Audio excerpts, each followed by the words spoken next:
କ'ଣ ଆପଣ ଜାଣିଛନ୍ତି ଏମିତି ଏକ ଜୀବ ଅଛି ଯାହାର ମୁଣ୍ଡ କାଟିବା ପରେ ବି ସେ ବଞ୍ଚିଥାଏ? କି କ'ଣ ଆପଣ ଜାଣିଛନ୍ତି କେଉଁ ଦେଶର ନ୍ୟାସନାଲ୍ ଫ୍ଲାଗ୍ ସବୁଠୁ ପୁରୁଣା? ଏମିତି କିଛି ଫ୍ୟାକ୍ଟ ଜାଣିବା ପାଇଁ ଭିଡ଼ିଓଟିକୁ ଶେଷ ପର୍ଯ୍ୟନ୍ତ ଦେଖନ୍ତୁ। Fact number 10। ଆମେ ଡେଲି ବ୍ୟବହାର କରୁଥିବା ଚିନିର ଆରମ୍ଭ ଆମ ଭାରତରୁ ହୋଇଥିଲା। ବିଦେଶୀମାନଙ୍କ ଆକ୍ରମଣ ଓ ଶାସନ ଫଳରେ ଏହି ଟେକ୍ନୋଲୋଜି କାଳକ୍ରମେ ଅନ୍ୟ ଦେଶମାନଙ୍କ ପାଖକୁ ଚାଲିଯାଇଥିଲା। Fact number 9।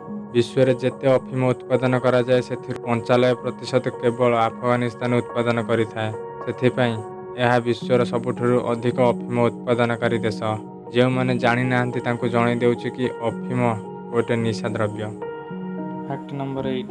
ଗୋଟିଏ ହେଡ୍ଜହଗ୍ ବା କଣ୍ଟାଯୁକ୍ତ ଜଙ୍ଗଲୀ ମୂଷାର ହାର୍ଟବିଟ୍ 1 ମିନିଟରେ ପ୍ରାୟ 300 ଥର ହୋଇଥାଏ। Fact number 7। କୌଣସି ମଣିଷ ଆଖି ଖୋଲା କରି ଛିଙ୍କି ପାରିବ ନାହିଁ। ଆପଣ ଟ୍ରାଏ କରନ୍ତୁ ଓ କମେଣ୍ଟ ମାଧ୍ୟମରେ ଆମକୁ ଜଣାନ୍ତୁ। Fact number 6। ଚେସ୍ ଖେଳ ବିଷୟରେ ତ ସମସ୍ତେ ଜାଣିଥିବେ, ଯାହା ବୁଦ୍ଧିମାନର ଖେଳ। କିନ୍ତୁ କ'ଣ ଆପଣ ଜାଣିଛନ୍ତି ଏହି ଖେଳ ଆମ ଭାରତରୁ ଆରମ୍ଭ ହୋଇଥିଲା, ଯାହାକୁ ପ୍ରଥମେ ଚତୁରାଙ୍ଗ ବୋଲି କୁହାଯାଉଥିଲା। Fact number 5। କ'ଣ ଆପଣ ଜାଣିଛନ୍ତି ବିଶ୍ୱର ସବୁଠୁ ପୁରୁଣା ନ୍ୟାସନାଲ୍ ଫ୍ଲାଗ୍ କେଉଁ ଦେଶର? ଯଦି ଜାଣିଛନ୍ତି ତେବେ କମେଣ୍ଟ ମାଧ୍ୟମରେ ଆମକୁ ଜଣାନ୍ତୁ।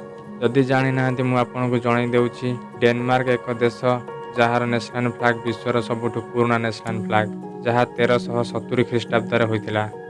Fact number 4। ଅସରପା ବିଷୟରେ ତ କିଛି ଫ୍ୟାକ୍ଟ ଆପଣଙ୍କୁ ଆଗରୁ ବି କହିସାରିଛି। ଆଜି ଆଉ ଗୋଟିଏ ଫ୍ୟାକ୍ଟ ଜାଣି ନିଅନ୍ତୁ। ଅସରପା ଏମିତି ଏକ ଜୀବ ଯାହାର ମୁଣ୍ଡ କାଟିବା ପରେ ବି ସେ 7ରୁ 9 ଦିନ ପର୍ଯ୍ୟନ୍ତ ବଞ୍ଚିପାରେ। ସେ ମୁଣ୍ଡ ନଥିବା କାରଣରୁ କିଛି ନ ଖାଇ ଭୋକରେ ମରିଯାଇଥାଏ। Fact number 3। ବୈଜ୍ଞାନିକମାନଙ୍କ ମତରେ ଆମର ନାକ 3 ଟ୍ରିଲିୟନ ଅଲଗା ଅଲଗା ଗନ୍ଧକୁ ଜାଣିପାରେ। Fact number 2। ଆମେ ସମସ୍ତେ ଜାଣିଛେ ଆମ ଶରୀର ବିଭିନ୍ନ ପ୍ରକାର ଧାତୁରେ ଗଠିତ।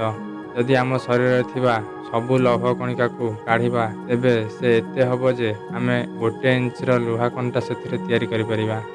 Fact number 1।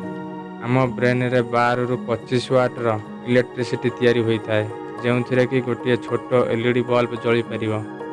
ଭିଡ଼ିଓକୁ ଲାଇକ୍, କମେଣ୍ଟ ଆଣ୍ଡ ସେୟାର କରନ୍ତୁ। ଏହିଭଳି ଇଣ୍ଟରେଷ୍ଟିଂ ଫ୍ୟାକ୍ଟ ଜାଣିବା ପାଇଁ ଚ୍ୟାନେଲକୁ ସବସ୍କ୍ରାଇବ୍ କରନ୍ତୁ।